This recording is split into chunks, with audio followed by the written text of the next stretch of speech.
You ready? Yeah, you got me running, you got me running, got me running. Shake it, shake it, shake it, baby. Raise your hands up, raise them out.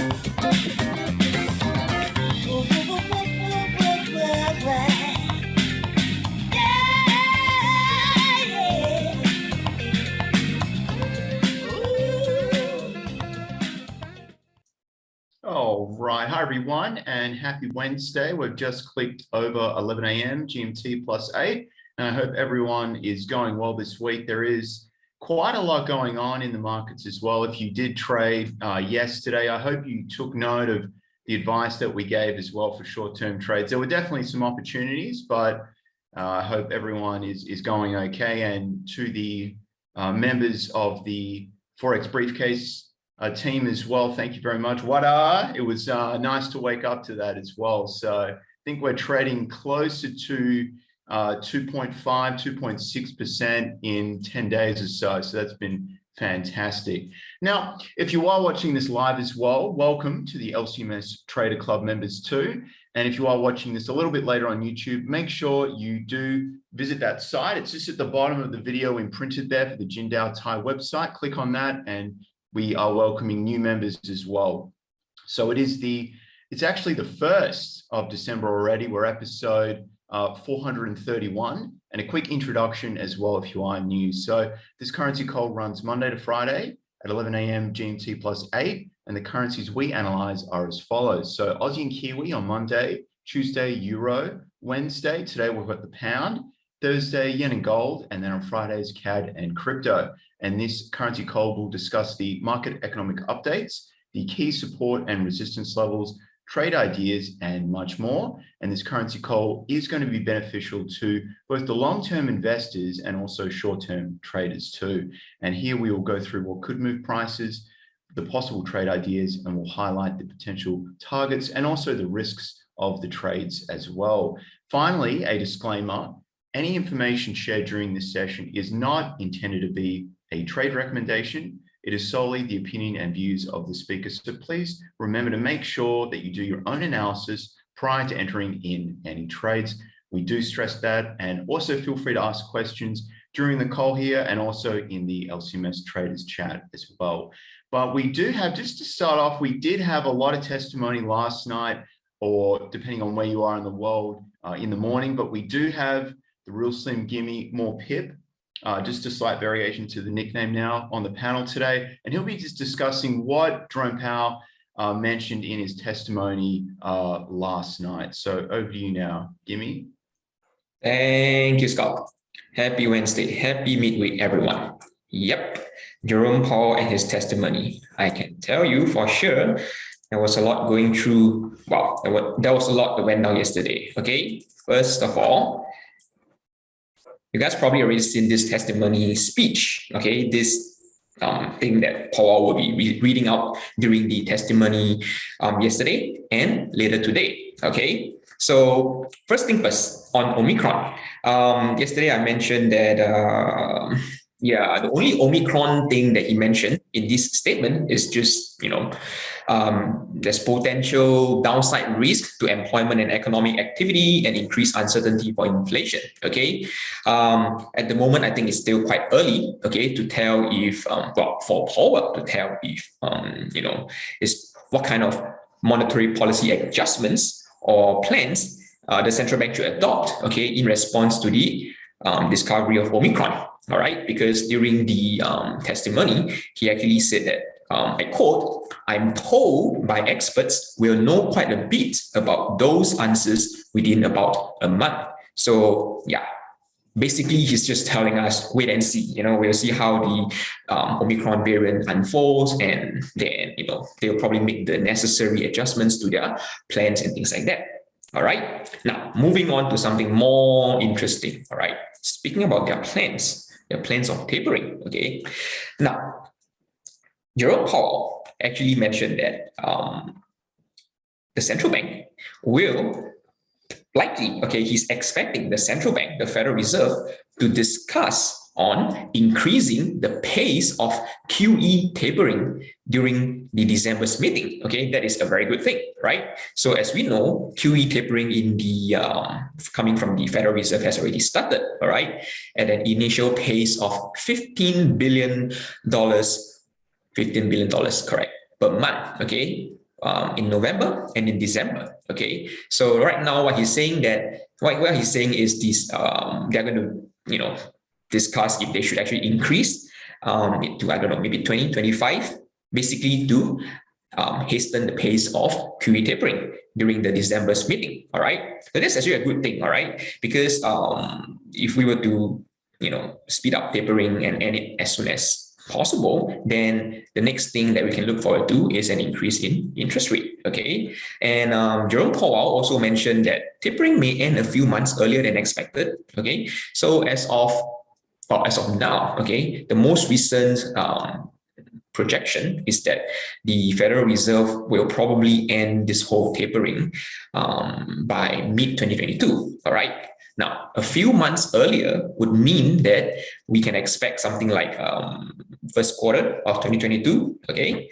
so something that he said, okay, I quote, "At this point, the economy is very strong and inflationary pressures are higher, and it is therefore appropriate, in my view, to consider wrapping up the taper of our asset purchases, which we actually announced at the November meeting, perhaps a few months sooner." Okay. Another thing he mentioned, is basically about the how this whole QE is starting to have diminishing diminishing returns, okay, diminishing positive impacts, okay, on the economy, on the recovery of the economy. Okay. So he said, I quote, "The need for that has clearly diminished as the economy has continued to strengthen, as we have seen continued significant inflationary pressures, and that's why we announced that we would taper, and it's why we are now saying we are going to discuss a somewhat faster taper at our next meeting." Okay, so yeah, we can expect, well, normally, okay, December's meeting is pretty much a quiet one, like a festive season kind of a monetary policy meeting. I don't know, those 18 or 19 members are probably just going to wish each other Merry Christmas, Happy New Year, and things like that, and let's call it a day, okay? But not for this year, right? Not for this year.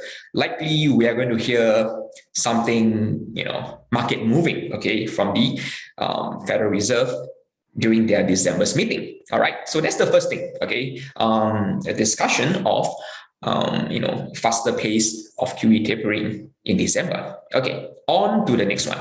I think we have pretty much waited for close to 1 year for the Fed to give up on the word transitory. All right.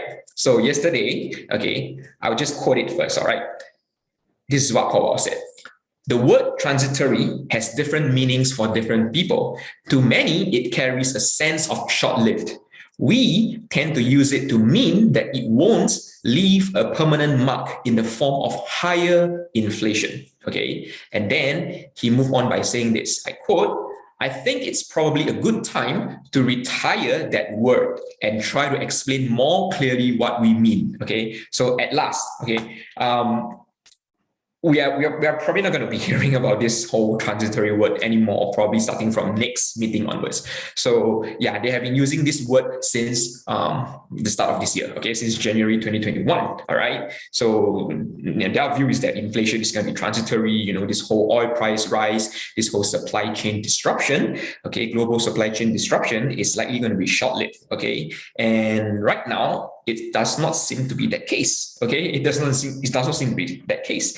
And the central bank, especially Powell, okay, has, I think, well, better late than never, all right, has pretty much already felt it. Okay, and of course, with this Omicron variant coming in, all right, look, if this Omicron variant is going to turn out worse than expected, okay, probably worse than Delta, okay, this is just a hypothesis, all right?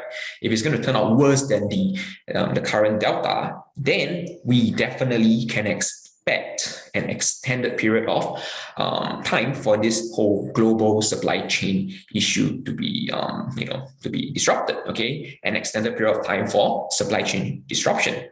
And of course, with that, we can also expect inflation to rise for a longer period of time. Okay, and that is what I believe that Jerome Powell is worried about. Okay, although he mentioned that we need like about 1 month, okay, for the expert to sort of like figure out the impact, the potential impact this Omicron variant has on the healthcare, the global healthcare system. Okay, so because of that, it's probably that Jerome Powell just wants to play safe, instead of having QE tapering running at 15 billion a month. If they can actually convince each other, okay, all members come to an unanimous agreement that we should actually look for a faster pace of QE tapering, then they can actually increase interest rate earlier, right? And with the increase of interest rate, yes, that will definitely have a direct impact on prices, on anything, on oil prices, on retail prices and things like that, right?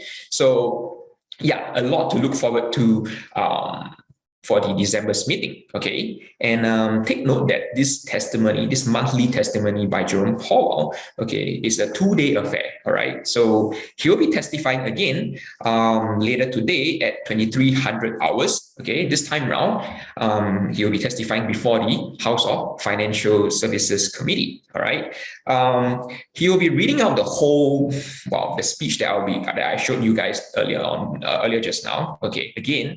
And personally, I don't think there's going to be much of a surprises coming up this time around, unless we know that the House and the Senate, they are all governed by different members. Okay, so unless the members of the House actually ask questions that are very, very different from what the Senate has asked. Okay, unless they are able to grill Powell, better or than this whole Senate has done to him yesterday. Okay, otherwise it's unlikely we're going to hear anything new. And guess what? We already got the market has already gotten what they want, right? Gotten what we want. Okay, basically, what does Powell think about Omicron? Okay, are you guys going to be talking about an increase in tapering pace in December? Okay, second, and the third thing, something that we have been waiting for 11 months. Okay, is inflation still going to be transitory and things like that, right? So we have already gotten pretty much what we want. So yeah, unlikely, anything is possible, right? But unlikely that tonight this meeting, this testimony before the House is going to have as much of an impact like what we see as yesterday. Okay, so with that, do we have any questions on this?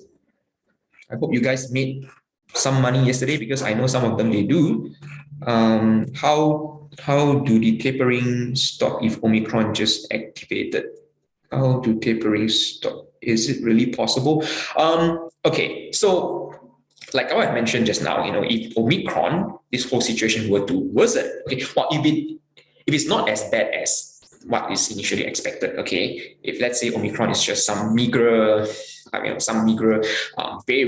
that nobody cares about, okay, it's not that contagious, then it's fine, okay, life goes on. All right, now if it's worse than what the experts are actually expecting, and also like what the CEO of Moderna has said, that the vaccine is unlikely going to have that much of a positive effect on Omicron, okay, then the direct impact will be a rise in inflation, okay, and inflation is already at a 30-year high level in the US, okay. If inflation were to go even higher, okay, I'm not sure what's going to happen, but I'm very sure is that the members of the FOMC, okay, they will start coming out and say, we should really speed up our tapering and start increasing interest rates to seriously bring down inflation rate. Okay, so if Omicron is worse than expected, then we can expect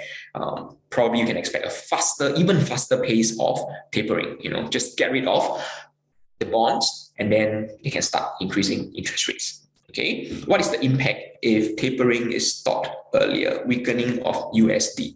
The direct impact is USD was strengthened. Okay, so if you were to look at the three major indices, Dow Jones Industrial Average, the S&P 500, and Nasdaq, yesterday during Powell's testimony, okay, we see some sell-off in the market. Okay, now why is that the case? It isn't. I thought that an increase in interest rate is actually good for USD. Yes, it is good for USD, but it is not necessarily good for equities. Okay, why is that the case? Now look at this.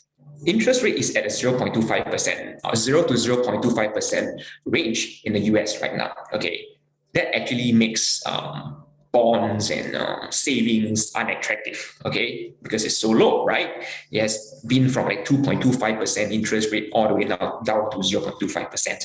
Now, suppose tapering were to increase, okay, that means we can expect an earlier timeline of interest rates hike, okay, and with the hike in interest rates, would people want to, amid this uncertainty that we are facing right now, would people prefer to go for riskier investments like equities, okay, or would people prefer to go for, safer assets like savings, bonds, and things like that? Well, keep in mind that interest rates is expected to rise faster already, right, than initially expected because, tapering is speeding up. We won't be seeing bonds anymore and things like that. Definitely we will go for something more safer, okay, which is why it will boost the USD. Why is that the case? Because then when people actually move from equities to cash in this case, okay, because bonds and things like that, we are talking about cash, direct cash, the demand of USD will increase, okay, and with the increase in with the increase in the demand of USD, we will see a strengthening of the instrument, in this case, US dollar, okay? That is why,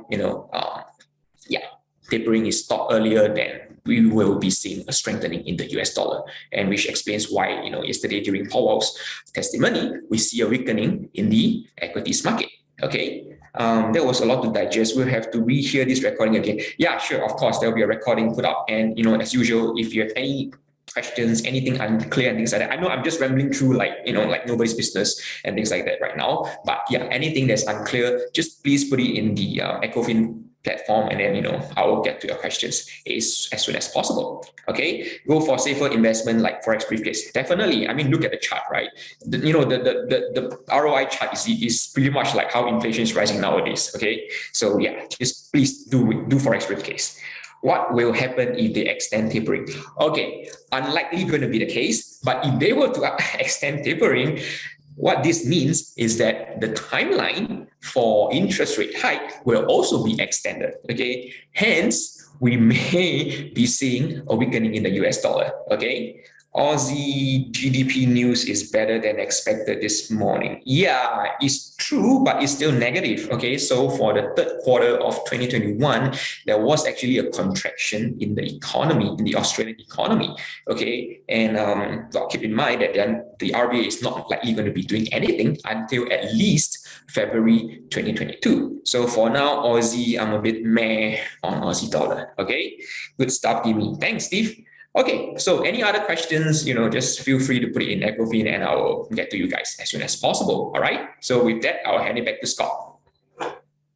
All right. Thanks, Gimme. And lots of questions, guys. So thank you for that. And again, just one thing I'll add is it's just a very dynamic situation because just to go to the chart now with the US dollar index, thanks to Samtrade, I've got that up here. And that's a good example of what I mean by there's a lot of volatility and it's quite a difficult situation with the uncertainty in the market. So you've got a situation where there's still some unknowns, and like Gimme just mentioned with that, the next meeting in December is probably going to be key because we'll have some more information on the efficacy of the current vaccines on this, COVID-19 variant too. So, because as you can see, things can really whipsaw pretty dramatically as well. So you've got to be a little cautious. Like, for example, the Aussie dollar, really now that move has been made. So the announcement was, about 3 hours ago, 8:30 in the morning, GMT +8.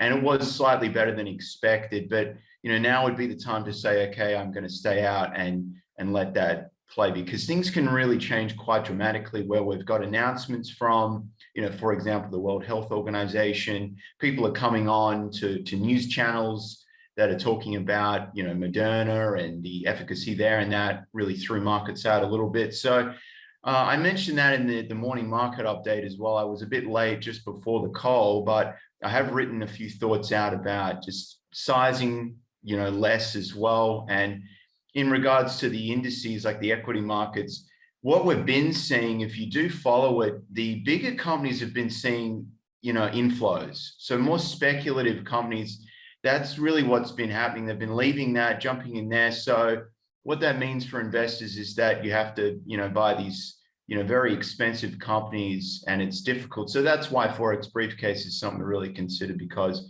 you want to buy a $3,000 a share Amazon. I mean, how are you going to grow wealth like that? It's very difficult unless you have millions of dollars. So something to really consider there. And that's probably going to be the reality of the situation. Will the market completely crash? I mentioned this yesterday to Sunil's question. I don't think so. But what's going to happen is it's going to be very hard to make, 20, 30% a year, because these huge companies with their market caps, you're not going to see that really. It's just going to be constrained. So be very cautious if you're looking to jump in, especially Chinese stocks as well. I've noticed there was commentary about that with Alibaba and everything like that. So be very careful.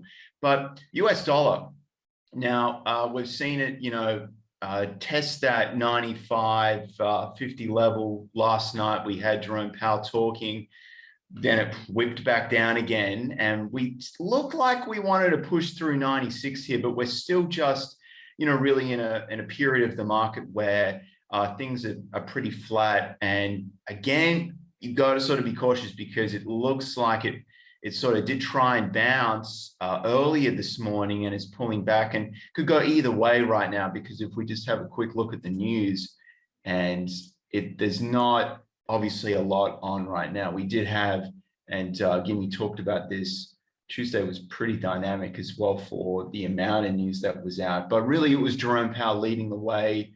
And, markets are sort of absorbing things still with the COVID variant. We've got today, just to touch base on that, just for the US news, we've got the ADP non-farm employment change, a little bit less now, 525K expected. We've got some PMI data out as well. But again, we've got the testimony. So, stay cautious with how you approach things, and don't get too stubborn when you're in a position and it's looking like it's going against you. Just be mindful of the risk management as well. But we still are seeing things progressing, and it's sort of very much a bumpy ride still, with determining whether or not this variant is as significant as first thought. And I would say, just to people who, are trading this week in particular, even into next week, just be mindful that things can change pretty quickly, especially in the US session, when we've got all that announcement coming out from Jerome Powell, and then also, many other news agencies talking about the COVID situation. So I'd say just wait really for tonight. We seeing a further pullback in the US dollar would be all right, to the 70s, maybe 95.70. But if it does break out through 96, just be careful to jump into that straight away. I would wait until the US opens. And those are my thoughts there on the US dollar index. Now, we do have the pound in focus today with Jin, and it's, still well constrained below support, but we'll see what happens later today. But over to Jin now with his thoughts on the pound. All right, thanks for that, Scotty, and very, very good info, detailed info there from Kim Hong. Yes, I do recommend that you all go, when it's uploaded, go check it out again, go listen to it over and over again, put the subtitles on, read it and listen it, just so that you can digest all that info. But with the pound dollar in the focus today, first off, checking the news, we did have today being Wednesday, we did have the Aussie GDP numbers released. Was 0.7% expected, a -2.7, came out at a -1.9, still a negative number actually. So what we've actually seen on the Aussie dollar was that bounce up since that release of the news, but be very careful. Although it is better than expected, it is still a negative number, still a contraction in terms of the activities. I anticipate that we might see a turn back down later tonight. But pound dollar back in again. We do have the nationwide HPI. I don't bother about that news. What you're going to look at is the manufacturing PMI numbers for the UK, expected to stay the same at 58.2, still in that expansionary phase. ADP non-farm payrolls tonight expected to be 525K from a 571. This is a private calculation of the non-farm payrolls number.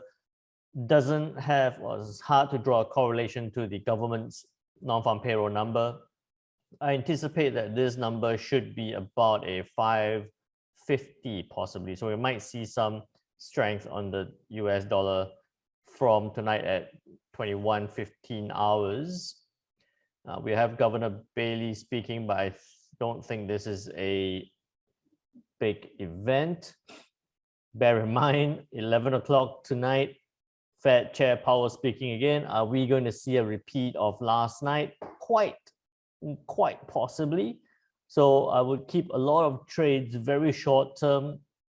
If you are looking at short-term trades, close out before the news, just so that you don't get spiked in or out of positions, right? I'll tell you what I mean by being spiked, out of positions shortly. And then on Thursday, a whole bunch of news. I think Thursday will be a bit of a lull because it'll be leading up to Friday, where we have some services PMI number staying the same, but the big news event will be the non-farm payrolls, again expected 550. I think we might even come close to 600. Average hourly earnings staying at a 0.4%, and unemployment rate is dropping to a 4.5%. So again, like I said yesterday, towards the end of the week, looking at a possibly stronger US dollar, what this all could mean on the charts. Here, the pound dollar on the H4 time frame, right now sitting at this 1.33 level, sitting at 1.33. The thought would be that it has to go up towards 1.3365. Actually, before I show you, while I'm showing you this chart, I'll show you on Ecofin. Most of you would have missed this conversation. I